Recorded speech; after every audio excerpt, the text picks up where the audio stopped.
First thing I want you to do is give us your name and your age, your birth date, full name. Do I have to give my age? Well, just give me your birth date and we'll let people figure it out. Yeah.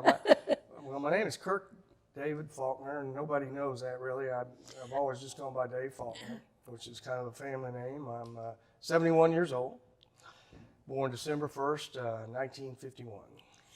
And tell us about your present family and where they are. Well, I've been married to Mary Horn Faulkner for 46 years. She moved here when we were juniors in high school. We had 2 sons, and I lost one at an earlier age. Our other son, David, lives in Austin, Texas, and he's married and has 3. We've been blessed with 3 grandchildren there. So, Kirk is 9, Taylor is 6, and Alexander is 3. Now, where did Alexander get his name? Well, it's just one that his mother liked. His mother liked it. Yeah, and her dad's name is Stephen, so she worked his name into that. His formal name is Alexander Stephen Faulkner. So, Well, we had kind of had that in our family where we had to work in a family name. you bet, you bet. Now, you were born into a pioneer Indian Territory family. Where did you grow up and live as a child?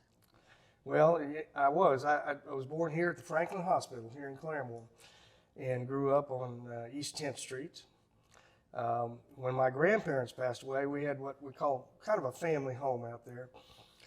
My mom and dad had a house. They built a house, and when I came along, there was 5 of us then. I had 2 older sisters. And when my grandparents passed away, my aunt Kalila lived next door in what we call the big house. And she moved over to the little house, and our family moved to the big house when I was probably in the 1st grade or so, right around there. And so on East 10th Street, I've been born and raised there, and other than when I went to college and lived in Norman for 15 years or so, that's where I am now.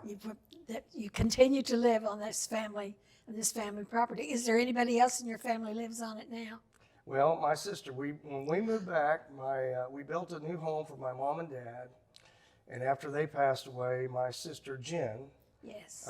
moved into that house, and after Kalila, who lived next door to us forever, after she passed away, I inherited the house, and we have kept it and updated it, and I have rented it lately to some good friends. So. Now, you were talking about your dad, but we never have mentioned his name.